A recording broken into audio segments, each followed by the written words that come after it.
We glorify. It's a divine connection. Well, good evening, everyone, and welcome to another episode of Divine Connections. Hello, hello, hello. I am your host, Katrina Deal-MCCall. And I am also your host, Sherilyn Eppinger.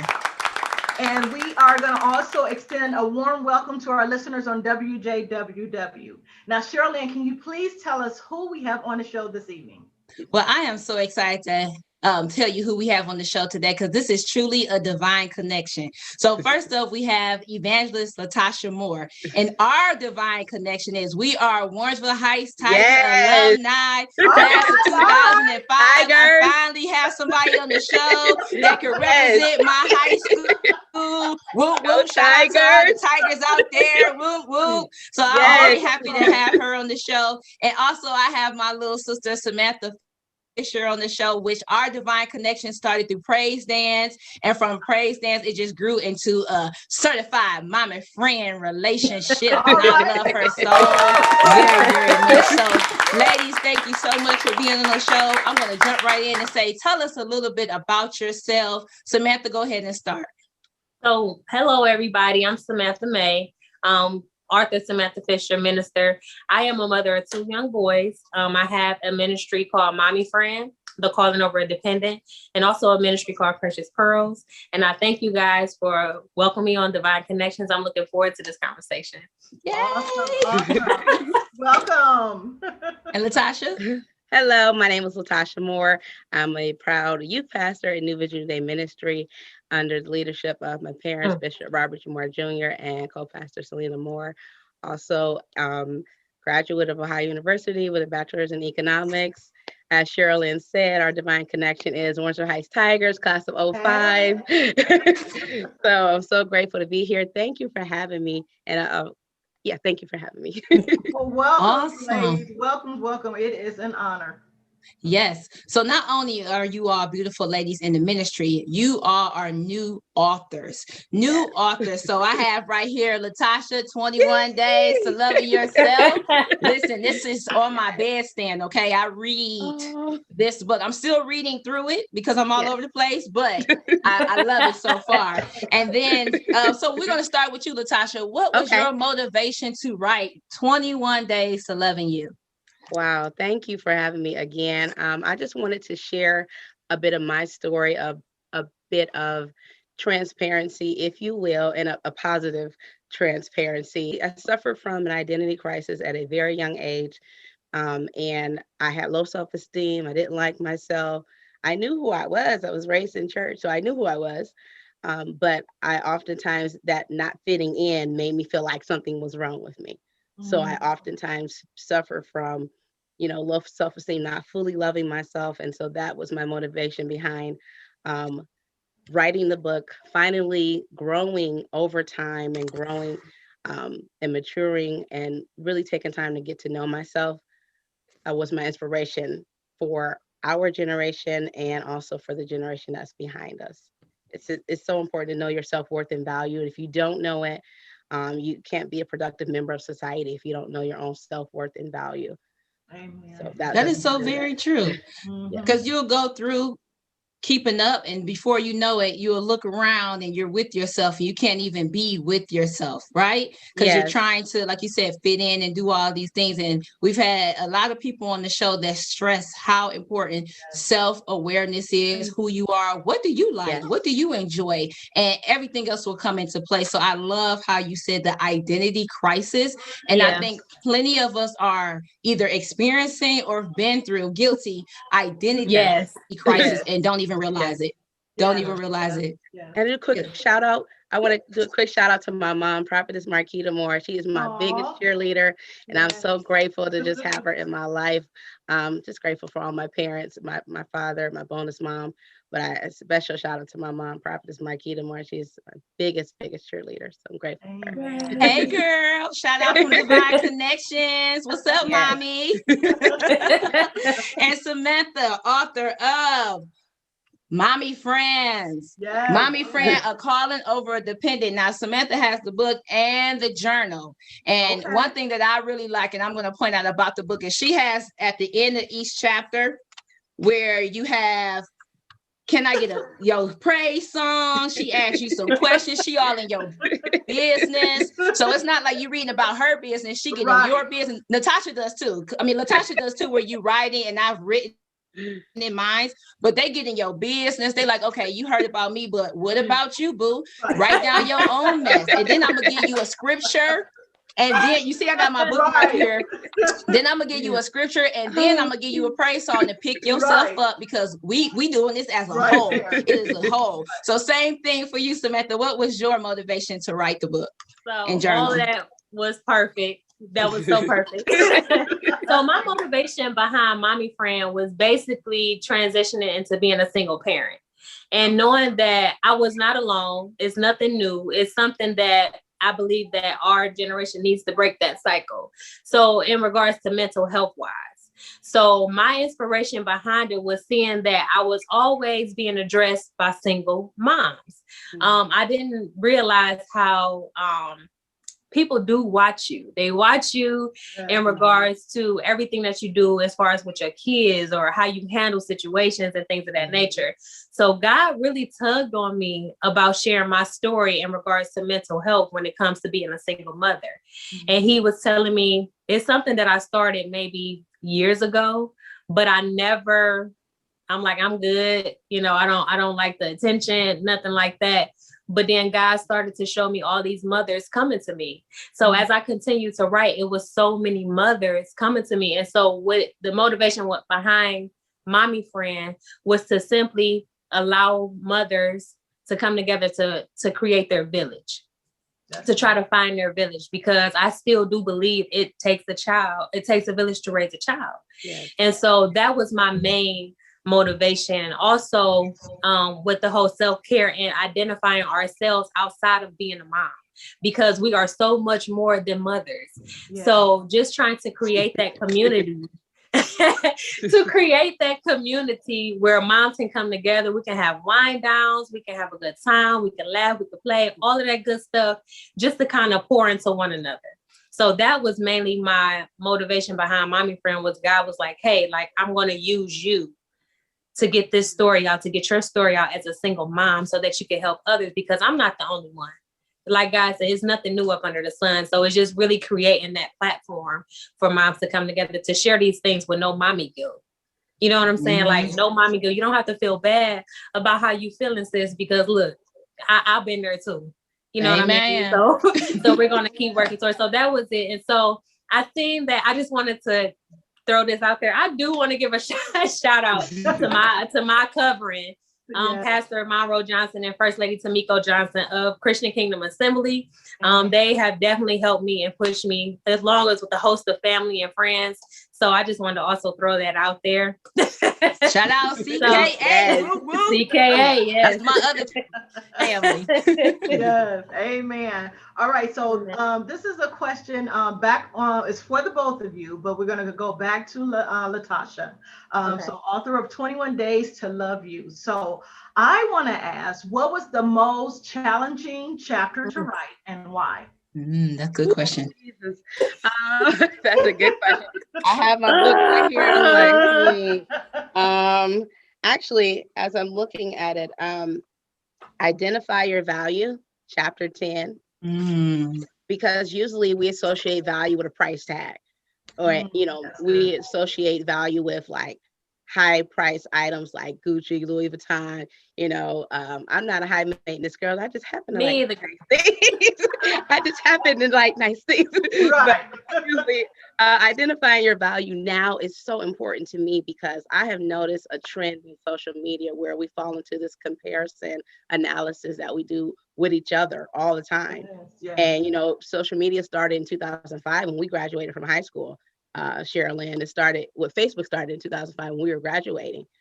So it's like from that point till college, if you already had identity issues, it just increased, because you see people posting, it looks like life is great, and you have to identify your own value and be secure in who you are without comparing yourself to others. So that was one of the most challenging chapters to write, because I was really being honest with myself, saying, wow, it took a while to really know my own value, but sharing that, I just don't want anyone to to go through the same experience that I went through. That's so good. That's so good. And then the same question for you, Samantha. Okay. So mommy friend. So what was the most challenging chapter to write and why? Well, traveling through the emotions and having to go back to those emotions and actually share them. I would say the most challenging would be maybe chapter 2. And that was speaking on anxiety and fear. And a lot of times with that, for me, anxiety and fear for me was my suicidal attempt. And I was pregnant with the baby girl. And so that was most challenging for me because for me, anxiety and fear has definitely at one point in time crippled me. It paralyzed me and it allowed me to be stuck in my thoughts. It didn't allow me to move forward. It didn't allow me to be myself to the fullest potential because I was so paralyzed by fear and anxiety, worried about what's next, worried about what's going to happen, worried about what happened, things like that. So I would say that chapter alone was very challenging because I really want to be a big advocate and just to know and for people to understand, like, God has not given us a spirit of fear, but a power, love, and a sound mind. And when we stand on that word, like, it truly helps, but you have to put the work in to have those tools, to say, okay, and recognize when you're feeling it.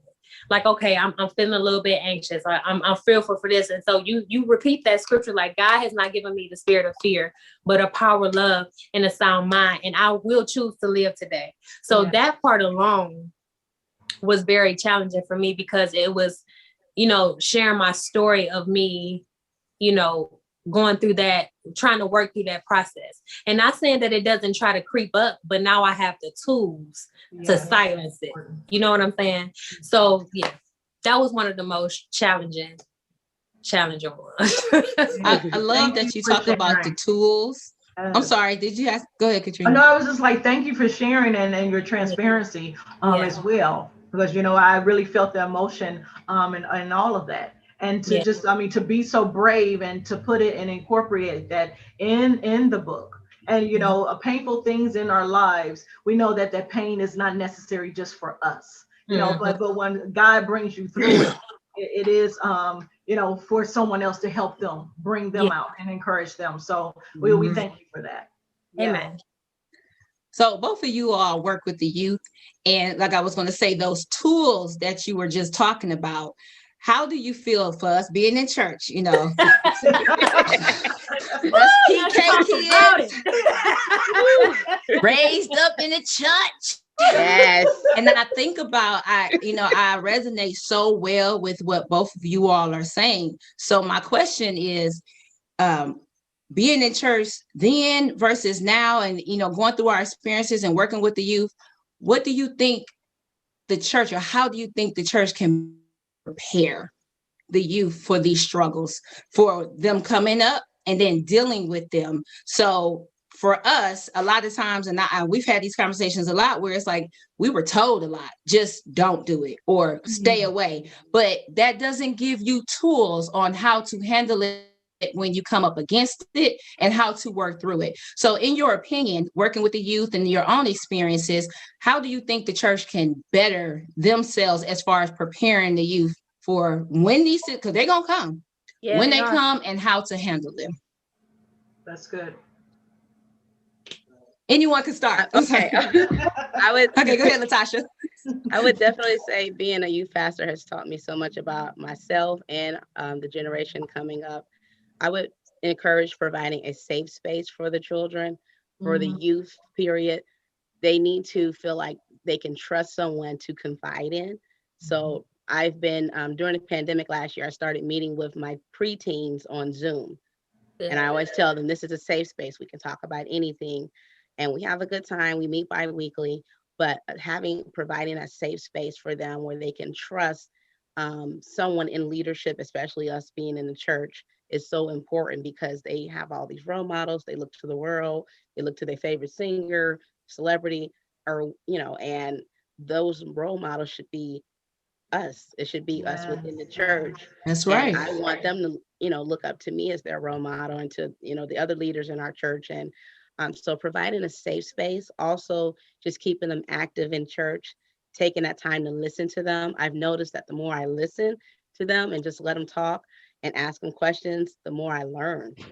And so they teach me just by trusting me and sharing things with me. Having that safe space is so important for them. So they know anytime they get in trouble, they know who they can come to and talk to. They know who to call for prayer. They know who they can say, oh, I got to tell you a secret. Don't tell nobody. So having that, they crack me up. I'm telling you, the kids are my joy. Yes. I don't have any children, but they are my joy.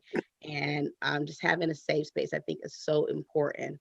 Knowing that they can trust you and then be the example, because they watch everything we do. That's They so do. true. That is so They true. do. The kids in church, they mimic my dad, Bishop. They mimic him and some of his gestures. So if they say, do the Auntie Tasha, and I shout or something, they know how to do it. So they literally can do my little shout. I'm like, Lord.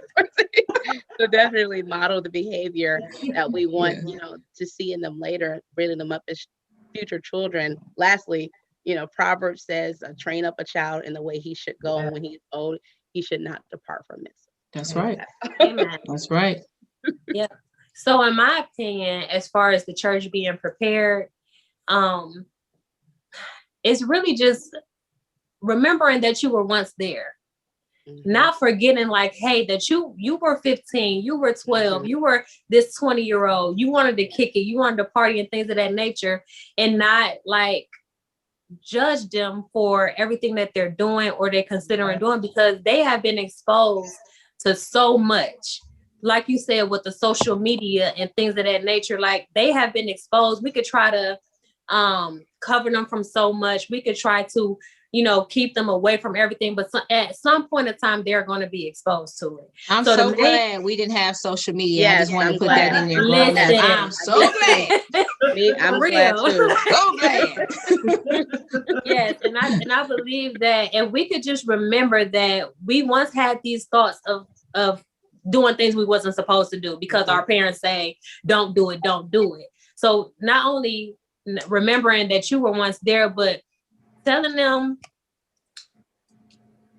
sorry about that, but telling them that basically, I remember being here, like giving them examples. This is really not okay. I'm sorry about that. Giving them different examples and things of that nature of saying like, hey, or different scenarios, giving them activities and safe outlets, giving them different safe outlets, making yourself available to them. And it goes back to what Latasha said, giving them a safe haven, creating that atmosphere to where they saying like, hey, this is where we can come and talk.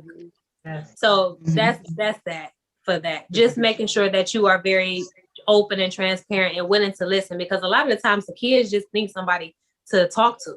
That's mainly it. They just really need to get it out. They need to get it out.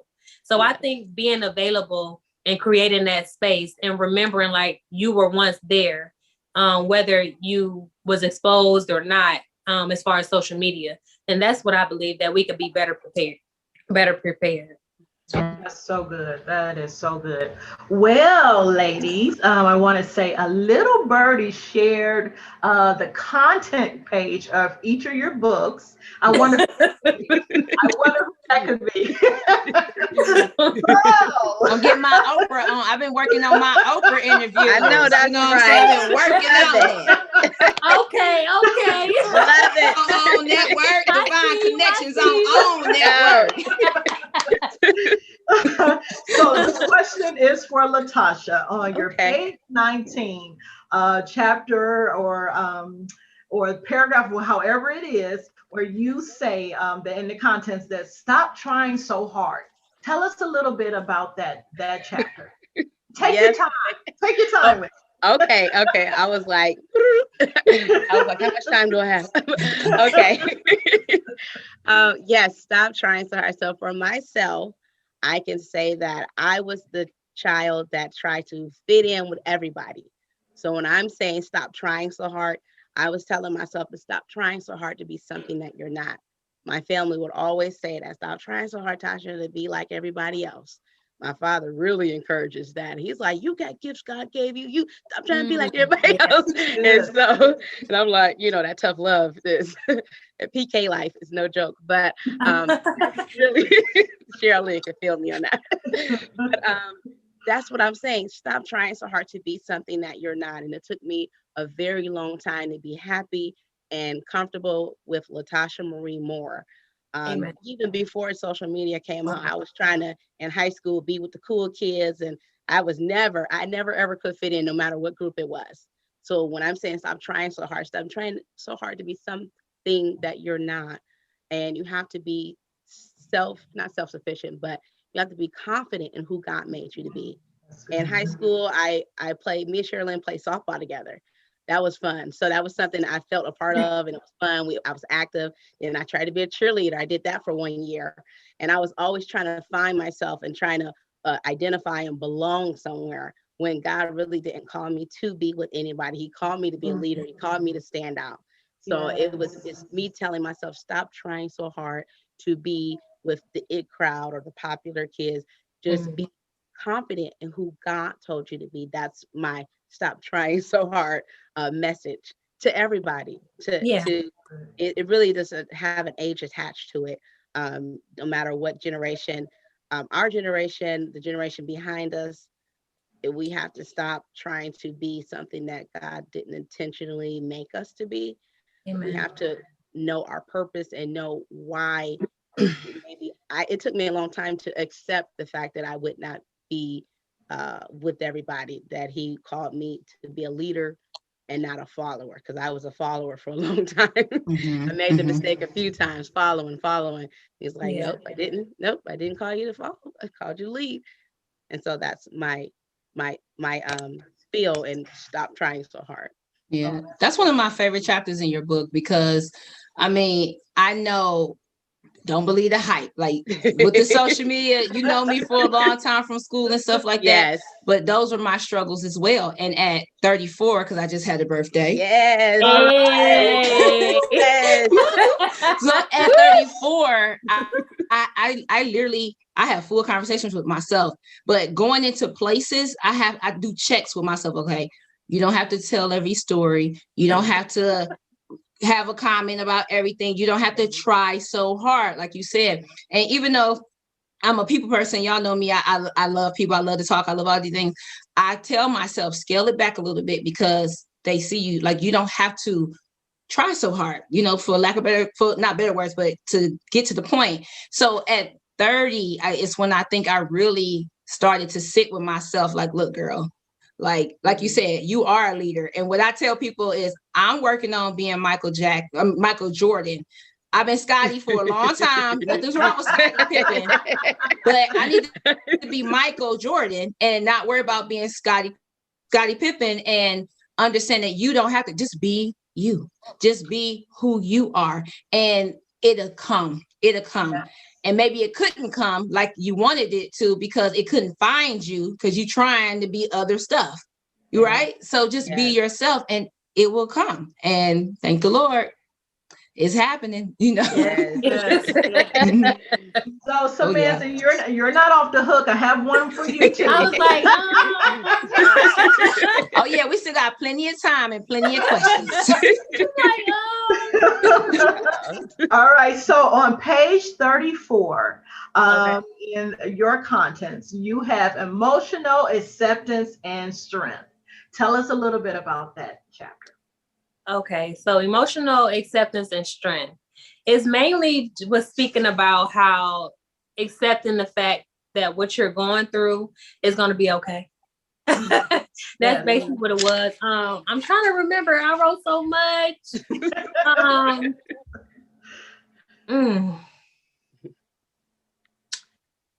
Emotional acceptance. I'm really trying to remember.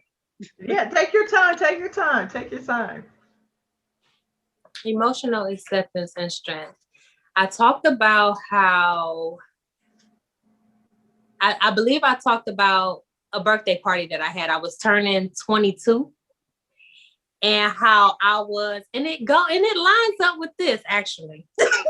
I was turning, hold on, I remember it. So I was turning 22 and I wanted to have like this birthday party. And that was like one of the worst birthday parties ever.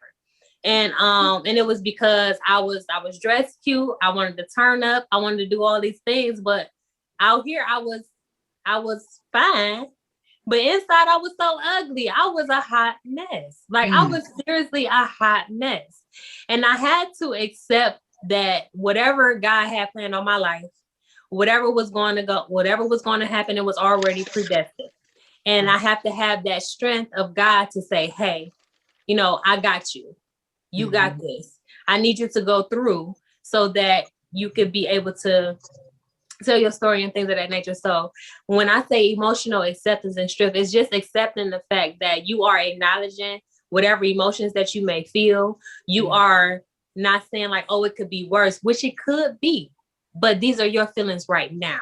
So accept the fact that you are going through these emotions. You are feeling what you're feeling, work through them and keep it pushing. So that's where the strength comes from. The strength comes from God, because it's like, yes, you're feeling all of these things. Yes, I'm allowing you to have all these different emotions. Yes, I'm allowing you to go from here to there and things of that nature. But I am your strength. When you are weak, I make you strong. Yes. My strength is made perfect in your weakness. And so, God, that's what I talk about with emotional acceptance and strength. You almost got me. So I had to bring it back to my remembrance. Yeah, right. I did. And so, that's good. And how that's all good. Of it and all of it together, no matter what it may be, God is going to get the glory out of it regardless. Amen. And that's the main thing. And that was the main thing, is that, you know, being a mom and having that guilt, it goes back to that mommy guilt thing of not wanting to accept the fact that today I'm just not feeling it. You know what I'm saying? Or, you know, like you want to interact with your kids, but you just drain. Or you want to do these things, but your mental is not together because you just, even though it looks like it to them, but inside is just like something going on. So that's what that is. So just knowing that God is going to get the glory out of it, accept whatever emotions that you're feeling, accept it, work through it, pray about it, all of those things, and then allow God to strengthen you so that you can continue to move forward, because you can't stay stuck there. Amen. That's so good. That's like Iyanla. Do y'all remember that when she was on Oprah, when she used to do that Iyanla moment? Yeah. Because I'm telling you, this is some healing for my spirit. Because I'm in that moment. I'm just kind of getting over this little mommy guilt I've been having. And let me shout out my village. My sister right now is keeping my baby during the week while he's in school, because I'm like balancing like 4 things. And the guilt that I was having that he's not home was like so heavy. And my sister's like, girl, would you quit tripping, because you about to graduate, you doing this, you doing that. It takes a village. Like, use me, I'm here. And I go over all the time and I'm knocking on the door. And she like, why are you here? I'm like, I just wanted to come over because, you know, but the mommy guilt. And like you said, Sam, and me and you, we have conversations about this all the time, is because I'm a mom, yes, but I'm Shirley first. Yes. And Shirley has dreams and goals and ambitions, and God is blessing that path. So there's balance, but I have to still live Shirley's life while managing my child. And that guilt sometimes is like, am I not putting enough into him as much? Because I am tired today. You know, I did talk to 20 people today. I did do 3 jobs today, but you know, it's balancing. That's why I love our mommy friend group, because we can talk about these things, no guilt. You know, we can I write in my journal, and it's just like, the journal knows, Lord, the journal knows, you know, and it's good. I also wanted to put in there too, with the acceptance, I also talked about how that's around the time when God really got my attention. Like he literally like stripped everything away. That's when God got my attention. And that's when now I know, I didn't know then, but now I know that it was a spiritual attack that happened to me. Okay. And with the acceptance of it, it's like, okay, this happened to me. I didn't know what was going on, but the importance of accepting what you're going through, it's also realizing who you're connected to. And it matters about who you connected to, because at that time, even though I wasn't going to church, I knew who God was. I prayed and everything like that. But I had this one friend at my job, and she was a Bible study teacher and things like that. But I could call on her, and she was able to tell me to put my phone on speaker. I'm going to pray. Samantha, you just been attacked, you know? And so, and I talked about how, yeah, I wanted to just put that out there. That's good. That's good. So for our listeners, go get these books, okay? Let me plug it in real quick. We got Certified Mom. We got Mommy Friends, A Call Over Dependence by Samantha May Fisher. Lord, I'm moving too fast. And we also got 21 Days to Love You by Latasha Moore. Go get these books off Amazon. I bought mine off Amazon. She didn't even know. I was like, oh, she putting out a book. I'm about to get this because I love it. I need it. And you're going to love it, and you're going to need it too. Even if you're not a mommy yet, if you're thinking about being a mommy, please get these books, okay? And do yourself a favor and get your reading on and get your encouragement going, because they've been through it, so that you can have their experiences, so that you can have the tools and be prepared for it. Yes. There you go. That I ain't gonna charge you for that. Thank you. Now, Sherilyn, did you want to share your next question? Yes. So 21 Days, it says, favorite quote, I wrote it down and everything's highlighted in my book. I am an asset, not a liability. Yes. Okay. Yeah. I am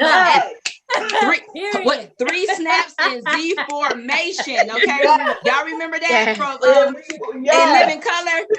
3 snaps in Z formation. I am an asset, not a liability. Don't play with me, play with your mama. Okay.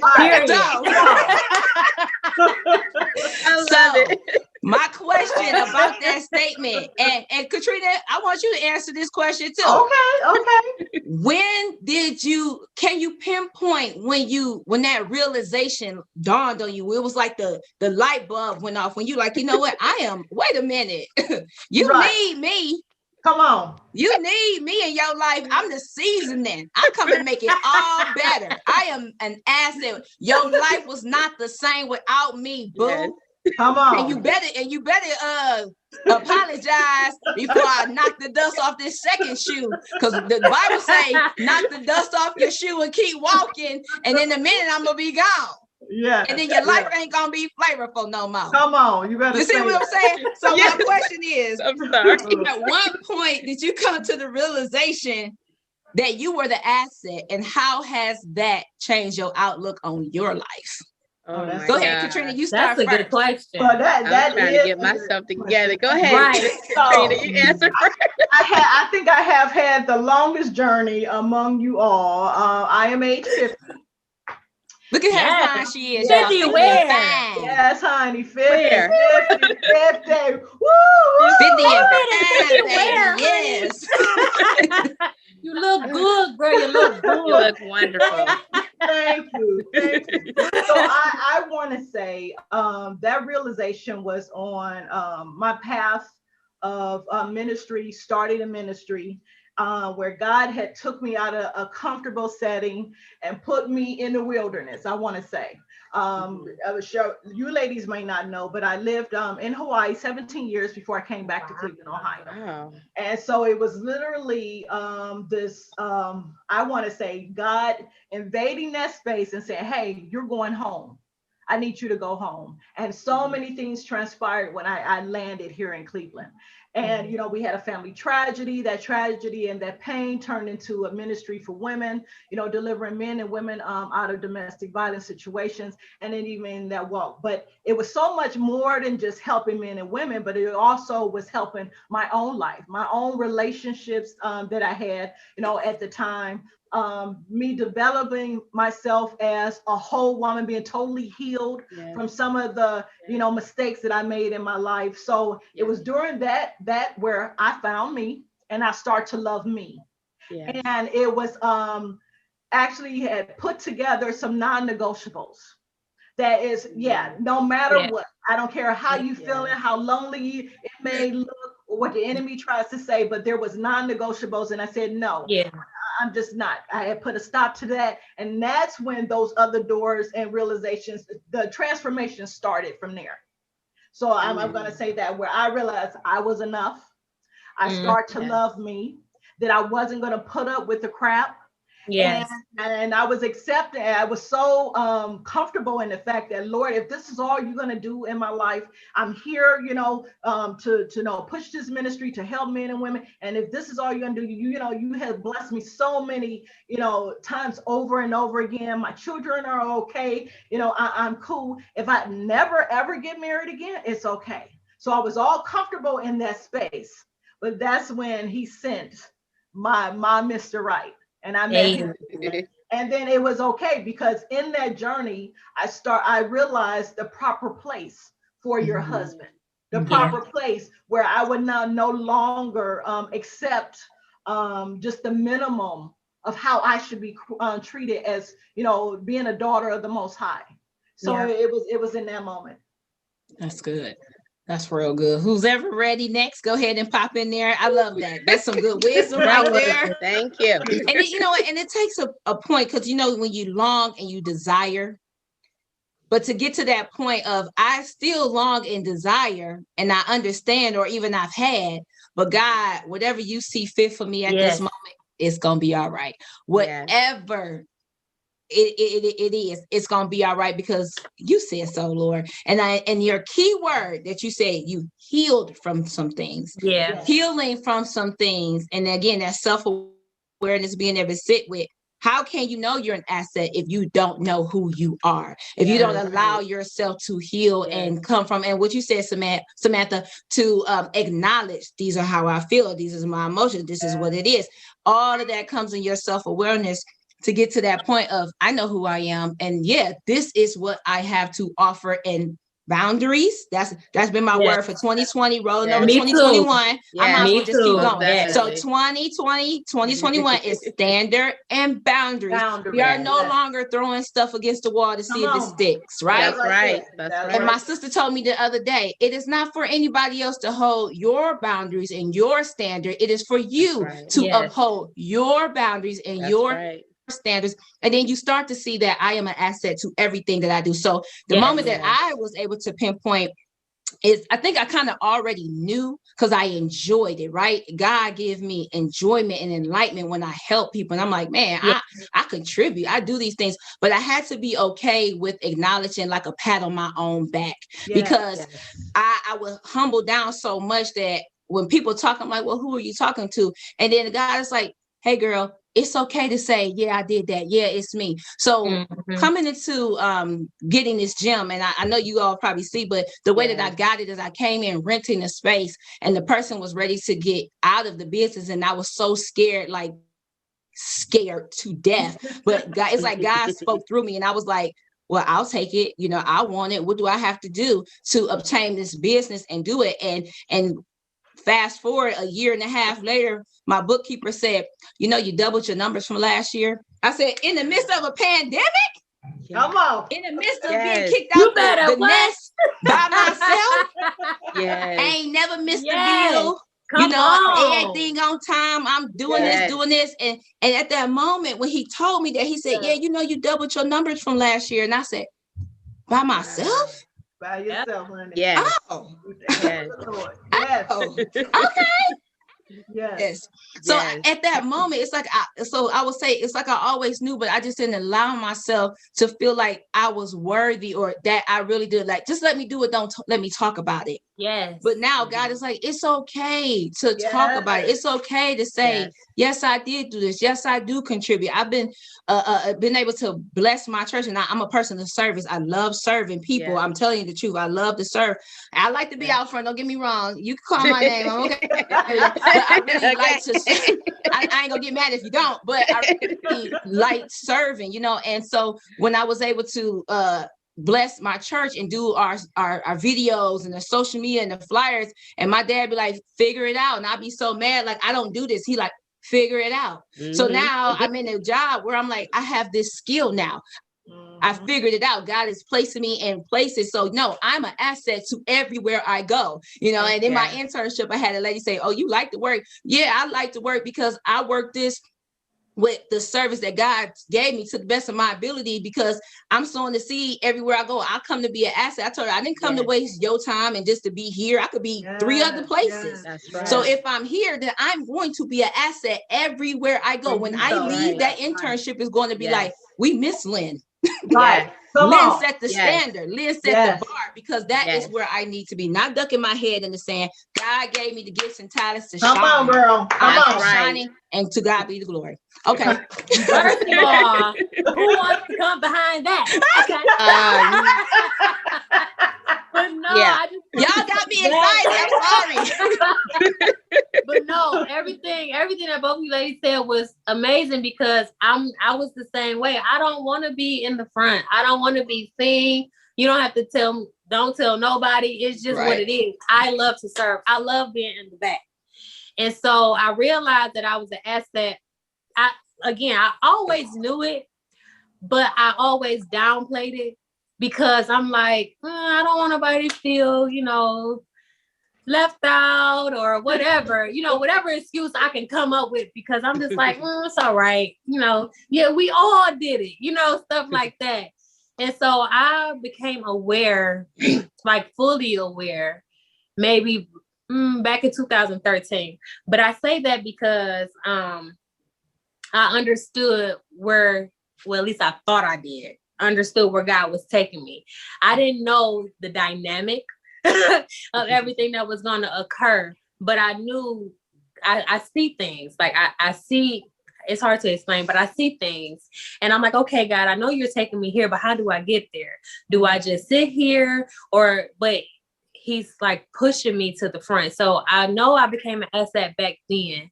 And even in that, even though sometimes we know we're assets to everything, sometimes, for me, I can't say for everybody, for me, sometimes I will go back to that place where, am I good enough?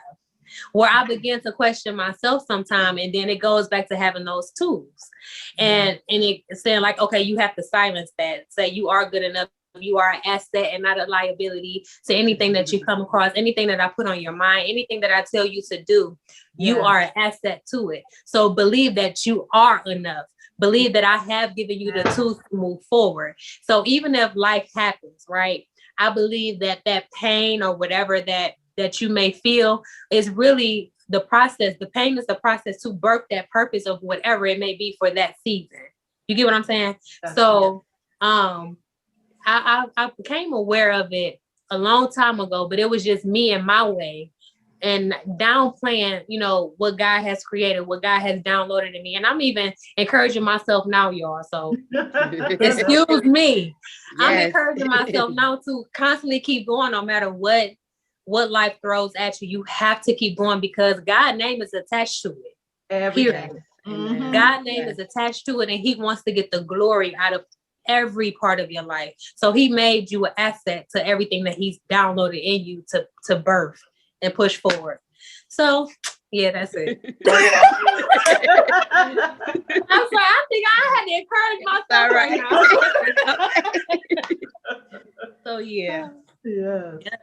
And what about you, Latasha? Oh, most definitely. Like Samantha said, it was hard to go behind Sherilyn, but I love the energy and enthusiasm. I would say I'm gonna go to the secular side for a moment. I realized that I was an asset when every time I left the job, the manager would be like, "No, why are you quitting?" Like every time I was getting ready to make a shift and go to a new company or a new job, they would be like, "Oh no, why would you do that?" And that's when I realized, oh, I add value. I added some value to this company. Different people looked up to me. I was at friends. I had friends at every company I worked at, and they all pretty much said the same thing. "Oh, don't leave," or "That's the church girl." Like at the current job right now, I work for the government. They call me church lady, but just they do that. That's the church lady. That's first lady right there. But I realized through working my value and how I added value to whatever company I was a part of and who I worked for. And I realized every job I developed a different skill set that increased my value. And so with having, natural, you have to have your natural, of course, and spiritual. Yes. They both work together. Yes, And yes. I would like to pull my, natural skill sets and apply them to ministry. But it was through my secular jobs that I learned, oh, I'm an asset. They Yeah. or they're going to miss me when I leave. And that to me just was a huge revelation. And then Yeah. in ministry, I realized my value, and being an asset. I would say when I felt like at times I was the missing piece to the puzzle. Anytime I would miss church, and I don't often, like if I'm sick or something, I realized, oh, this is a part of me. This is who I am. I'm not just a member. I'm not just someone who comes and spectates. Yes. I add value every time I Yeah. walk through the door because I'm contributing. I'm teaching the children. I'm an elder as well at our church, New Vision New Day Ministry. So I realize I'm a part of this huge puzzle that we have, and that we're working. In a ministry family. We work together in ministry, and anytime I was not there, I feel like, oh wow, part of the puzzle is missing today. If I wasn't feeling so well and I missed church, I realized, okay, you're now not, oh God, I got stuck for a second. I just realized my value and how much I contribute, and how much my presence being there means so much to just my commitment to God and the commitment to our ministry. So I can go on and on, but I'll stop there. Amen. Now, this question, it's going to line right up in, encouraging other people's and viewers and our listeners. So, what advice do you have for writers, people who are writing their first book, their first devotional? I have a lot of friends that God has deposited it down in them to start to write a book, but they haven't had that push yet to start writing, or that motivation to start writing. So what would you say to that? What is your advice for writers? And any one of you can start. I would say, don't hesitate. Do it right away. Even if you go old school and get a notepad, a legal pad, and a pen, start writing down your basic ideas. Start writing the chapters. That's the first thing I did. I said, I'm going to write this book. I'm going to start with the chapters. And then I took it one chapter at a time. Every day after work, I would get on my laptop and type one chapter a day. Sometimes I would pause and take some breaks, but know the reason why you're writing it. Be authentically you, don't try to mimic anybody else, and make sure you know the reason why you're writing. Yes. And what story you want to tell, who you want, what target audience you want to reach, who is this book for, who do I want to speak to, what do I want them to take away from this, what are the, I want this to be a positive, of course, outlook, or a positive part of my life that I'm sharing, but what's the purpose? And don't allow anything to stop you. I stopped and started for a few months writing, but I got it. I finally just took the time, finished writing it, and I gave myself a deadline. Give yourself a deadline. Okay, you have to be done by December 31st, 2020. Give yourself a deadline, give yourself a time frame, stick to it, hold yourself accountable, and get an accountability partner if you need it. And do your research as far as what publisher you want to go with. Of course, that's after you get your draft started and you get going, but mainly just start. Don't let anything stop you. Just start, even if it's just one page, and keep adding. Give yourself a timeline, and then, of course, choose your publisher wisely. That's good. And it's basically the same thing. My main thing was finding your audience, to see who is this book, the reason why you're writing this book, who is the audience, who are you speaking to? Also, again, knowing your why are you writing this book? What is your motive behind this book? What is God telling you to write? Is it supposed to be script? Are there scriptures going to be in there? Why are there scriptures in there? Just things of that nature. And so for me, when I was writing, I had to force myself to sit down and write, because it's something that I did not want to do. So again, again, just sitting down, and again, if it's just writing If it's just writing a sentence a day, if it's just meditating on, okay, what should the title be? If it's just meditating on, okay, when should I release this? Or just whatever it may be, plan it and just stick to what you plan. Because what is it? Habakkuk 2:2? Write the vision, make it plain. Then that's what everything. That's what everything that you do. So if you are planning to write a book, publish the book, write it down. Write your when, what, when, where, how. Write your storyline, things of that nature, and you will see it flourish. Just continue to write. Don't stop writing. Don't stop writing. And just know too, if it is for God to get the glory out of your story, just know and understand that God doesn't need any help telling your testimony. So make sure that what you put in there is for real. You know what I'm saying? Like don't play with God's name. So just really meditate and pray on what you're doing, why you're doing it, who's your audience, and what do you feel the outcome should be. So that's fine. Oh, very good advice. Very good. All right, Charlene, you had a question? I'm just over here just gleaning on these two ladies because we adults, you know what I'm saying? We uncles and mamas and stuff. We was young and you know what I'm saying? And one thing I'll say, Latasha, one thing I really remember about you was your smile. Always. Your smile. Always remember that. And you know, just to keep up Facebook. One good thing about Facebook, and I've been on Facebook since 2005, it just allows you to see what people are doing. I'll be honest, I didn't know you were a PK back in high school. You know, I was all over the place. Social butterfly. I ain't gonna lie, social butterfly. But I didn't know you were a PK too. You was an ally with your girl. I didn't even know because the struggles, child, the struggles. But you know, I wouldn't want it any other way. And then and I was so honored to be in the book. And when Samantha tell you she don't like no recognition, it is the truth. She get on my nerves because even when she dance, she be like, you know, I don't really. And I'm like, come on, Sam, I need you, girl, because that's how we met through the praise dance. And I'm like, come on, Sam. And she's so humble. And then she go out there and slay the whole place, like the whole place just the Lord then came. That's not okay. Under the bench. Right. And then she walk away like she ain't did nothing. And you be like, don't slay the whole church.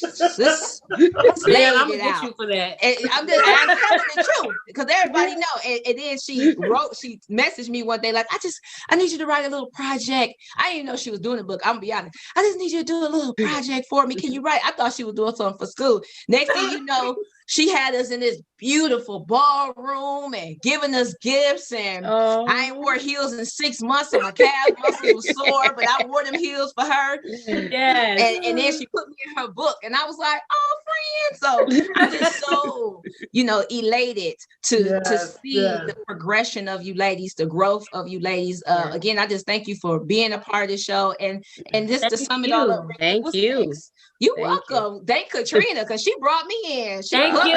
Thank you so much. Concrete. So God be the glory. It's all a good divine connection. So as we I don't want to take Katrina's part because she's gonna ask you to give a little tidbit, but real quick. But what's next? What's your next? Real quick. What's your next?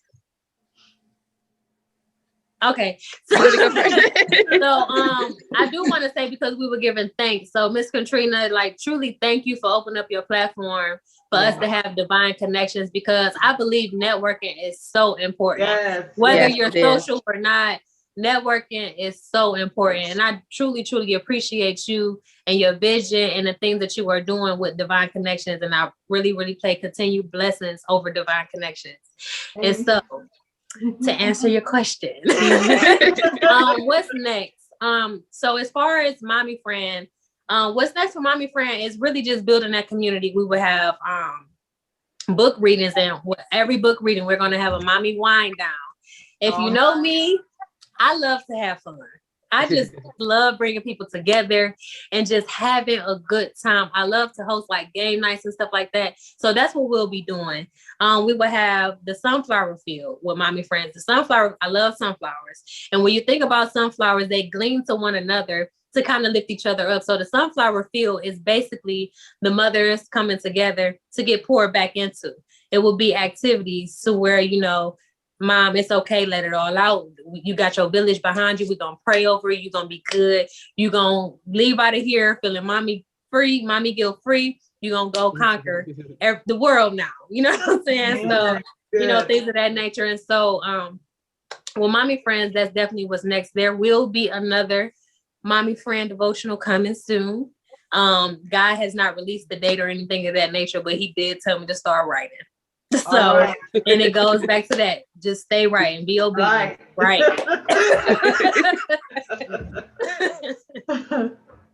I'm gonna follow the same vein as Samantha. Thank you, Miss Katrina, for opening up your platform to me. Thank you for having me. Thank you, Sherilyn, for the connection.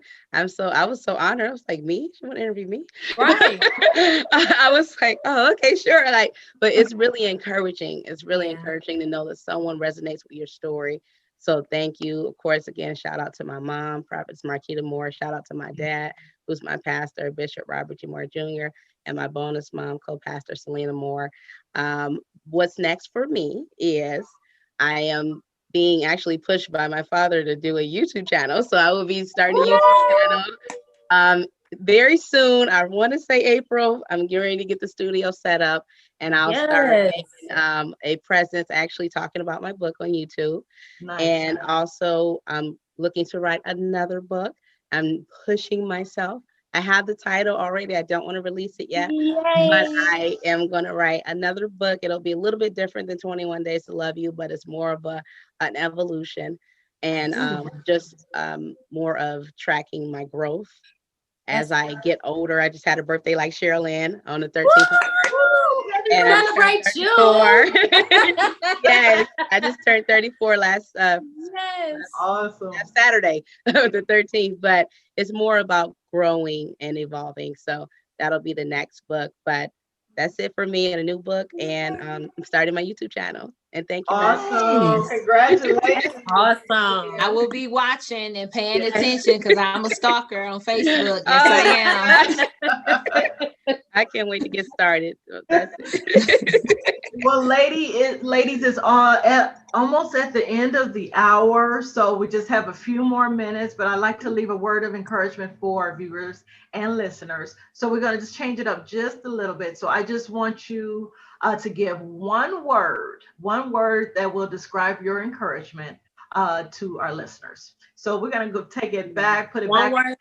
Yeah, one word. Latasha is still thinking, so I want to get her right in her midst of her thoughts. So Latasha. One word. One word. Jesus. Commitment.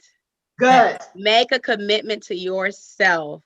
I've been one of those people that I've cheered a lot of people on. It's time to me to make a commitment to myself and invest in the gift that God has given me, not for any vainglory or self-glory, but for God to get the glory. I want God to use me all the way, and I want to be empty when I leave this earth. So I'm making a commitment to myself to be committed to God, to be committed to ministry, but commitment.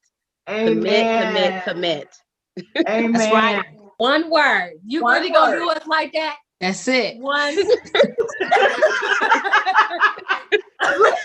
y'all can write some things. So one word. Okay. One word. Fulfill. And then real quick, why did you choose fulfill? I chose fulfill because fulfilling your purpose. Fulfill whatever it is, whatever goals you set, whatever you feel like your purpose is, no matter what may come your way, fulfill it. Don't give up. Don't give in. Continue to move forward and fulfill everything that you are planned to do. So fulfill. Amen. Oh, that's so good. Yes. Well, ladies, it has been such an honor. It truly has. It's been have an you on honor. the show. Thank Thank you so much. I wish we had more time. Right? Y'all know I can keep talking. I'll be looking I for could that next book. So Yes. yes. We're gonna have to It's out there now. We have no point. We have to commit. We It's a gotta do it now. Asset, ladies, got to. asset. Now go back to this video. Say, did That's right. Right. I did. Wow, this was awesome. Thank you This was Thank fun. you. Thank you.